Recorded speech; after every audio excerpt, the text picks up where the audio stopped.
अगर तुम ऐसे लोगों की दुनिया में पहुंचो जो सोए हुए हैं, तो अपनी जागृति की घोषणा मत करना, वरना वे तुम्हें उसी नींद में धकेल देंगे जिसमें वे खुद पड़े हैं। सोए हुए लोग यह बर्दाश्त नहीं कर सकते कि किसी ने आंख खोल ली है। तुम्हारी जागरूकता उन्हें उनके अपने अंधकार की याद दिलाती है।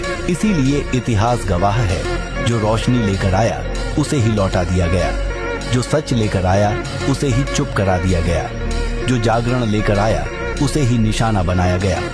लोगों ने करबलाओं को जन्म दिया क्योंकि किसी के साहस ने उनकी कायरता को नंगा कर दिया, किसी की बुद्धि ने उनकी मूर्खता को उजागर कर दिया, किसी की ऊंचाई ने उनकी नीचता का पर्दाफाश कर दिया।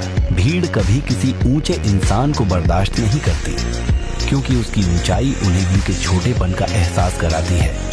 इसीलिए इतिहास में हर महान आत्मा को न सिर्फ लड़ना पड़ा बल्कि झेलना पड़ा। भीड़ की ईर्ष्या, भीड़ का डर और भीड़ की वह चुभती जलन जो कहती है, इसकी रोशनी हमारी रात को क्यों तोड़ रही है। अगर गरीबों का बस चले तो वे अमीरों को मिटा दें, क्योंकि अमीरों के अस्तित्व से उन्हें अपनी गरीबी याद आती है। अगर कमजोरों का बस चले तो वे ताकतवरों को गिरा दें, क्योंकि ताकत उन्हें अपनी कमजोरी का आईना दिखाती है। अगर झूठों का बस चले तो वे सच को दफन कर दें, क्योंकि सच उनकी पूरी दुनिया को खंडहर बना देता है।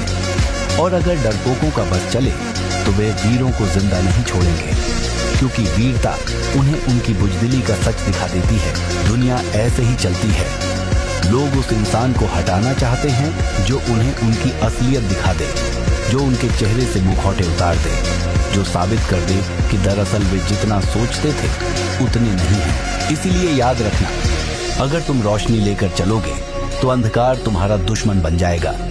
अगर तुम सच लेकर चलोगे तो झूठ तुम्हें मिटाने की कोशिश करेगा।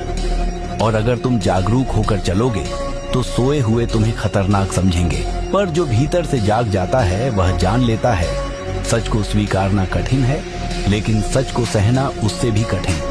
यही वजह है कि दुनिया जागने वालों को नहीं, सोते रहने वालों को सुरक्षित रखती है।